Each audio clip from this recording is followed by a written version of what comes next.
Oi, eu sou a Luli e você está no DNA TNT e hoje eu vou atender um pedido muito especial.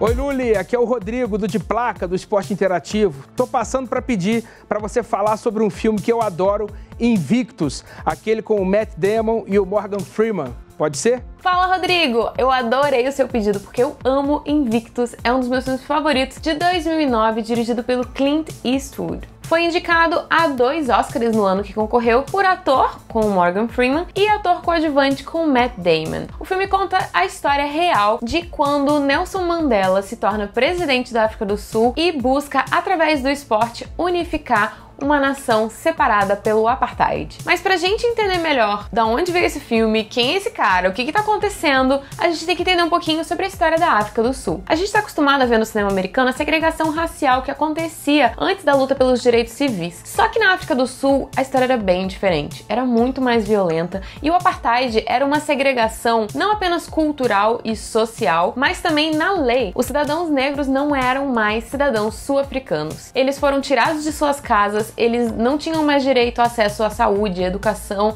vários direitos foram cortados. E isso tudo foi levando a África do Sul para uma situação muito precária, inclusive economicamente. Os países do resto do mundo começaram a boicotar a África do Sul porque não concordavam com aquele tipo de governo. Nos anos 80 até tentaram amenizar, colocaram uns panos quentes em cima do apartheid, mas não adiantou. E em 94 foram convocadas eleições multirraciais democráticas no país inteiro e foi então que Nelson Mandela surgiu como presidente da África do Sul. Antes disso ele já era muito famoso, ele foi um dos prisioneiros mais famosos da história. Ele passou 27 anos preso. Ele era considerado terrorista por causa do governo anterior. Ele era de uma tribo onde a linhagem dele era predestinada para ser um líder dentro da tribo. Só que quando ele já estava chegando na idade de amadurecimento, ele resolveu que ele não queria ficar ali, ele queria ser político e lutar por objetivos maiores e unificar a África do Sul.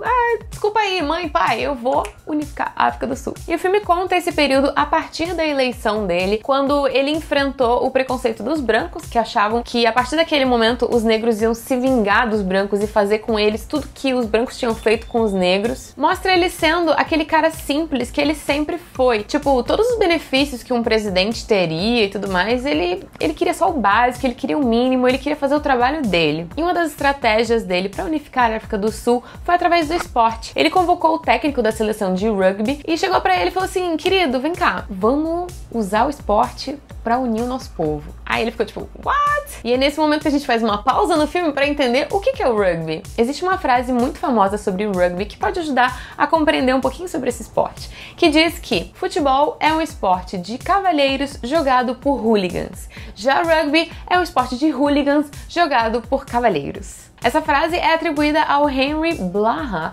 mas isso quer dizer muito mais do que simplesmente uma brincadeira entre futebol e rugby. O rugby é um esporte que, apesar de ter muito contato e ser bastante violento, ele costumava ser jogado pela elite. Então o time da África do Sul era composto basicamente por brancos e um jogador negro, o que fazia com que todos os torcedores da África do Sul, quando fossem assistir ao jogo de rugby, torciam para a equipe rival, porque torcer para a África do Sul, para eles, significava torcer por quem estava oprimindo eles mesmos, independente de que tinha um jogador negro no time, sabe? Isso estava muito forte dentro deles. E o Nelson Mandela, junto com o técnico da seleção de rugby, resolveu atacar esse ponto. Se ele conseguisse mostrar para a população que através do esporte eles estavam unidos, ele conseguiria mandar a mensagem de que em todo o resto ele conseguiria unificar esses dois povos, juntar os objetivos da minoria branca com a maioria negra, agradando a maior parte das pessoas sem tirar direito de ninguém. Em 95 foi o primeiro ano que a África do Sul sediou a Copa do Mundo de Rugby e foi justamente esse momento que a gente tem a história do Invictus se desenrolando. A parte de táticas e de jogo mesmo, isso ficou a cargo do técnico,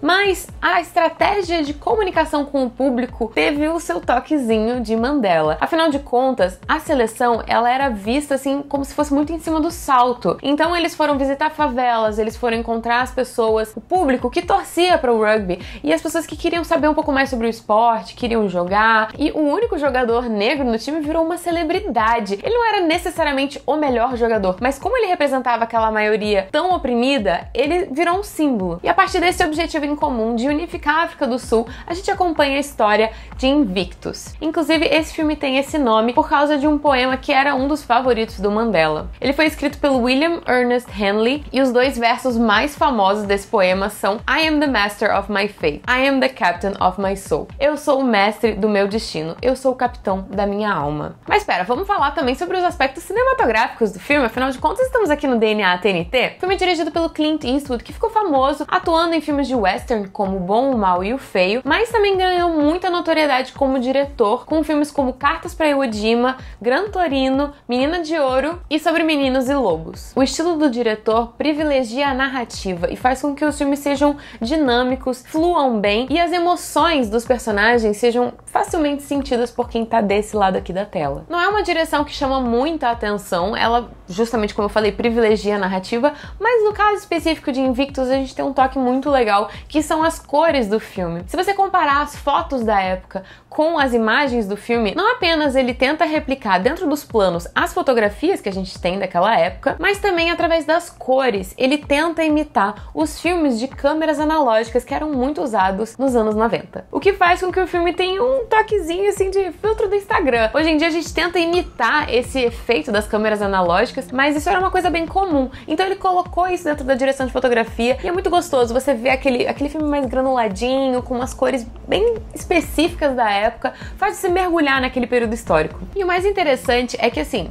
rugby não é realmente um esporte muito popular no Brasil, né? Tem algumas pessoas que jogam, alguns times, e a gente tem uma seleção feminina que é incrível. Só que o futebol é sempre o esporte que as pessoas mais prestam atenção, mais assistem, mais torcem. Mas rugby e futebol tem tudo a ver. Não é só porque é um esporte coletivo com bola, tá bom? Quando a gente tem um país tão apaixonado por um esporte quanto o Brasil é pelo futebol, ou a África do Sul pelo rugby, por exemplo, a gente vê em épocas de Copa uma união muito grande. A gente viu isso na última Copa em 2014 aqui no Brasil e provavelmente é o que vai acontecer esse ano na Rússia também. A gente vive um momento de muita polarização, as pessoas se atacando nas redes sociais, e é nesse momento de Copa do Mundo que as pessoas meio que largam essas diferenças e se unem em nome do amor pelo esporte. Eu acho que o que o Invictus fez foi trazer pra tela o que a gente vê na realidade, que são as pessoas se unindo e se aproximando graças ao interesse em comum, nesse caso, o rugby. Bom, eu não entendo muito de esporte, eu sou muito mais do cinema, essa parte eu deixo pra galera do esporte interativo. Confiram o programa de placa que passa lá, aqui embaixo estão todas as informações pra você acompanhar. E quero saber o que vocês acharam aqui embaixo nos comentários. Eu amo Invictus, pra mim é o melhor filme do Clint Eastwood, mas eu quero saber a opinião de vocês. Qual outro filme dele que vocês gostam? Qual outro filme relacionado ao esporte que tem uma história incrível que o mundo todo deveria assistir? Não esquece de dar like aqui nesse vídeo e compartilha com seus amigos cinéfilos e os fãs de esporte também. Se inscreva aqui no YouTube da TNT Brasil, todo dia tem um conteúdo novo e eu fico por aqui. Até a próxima! Tchau!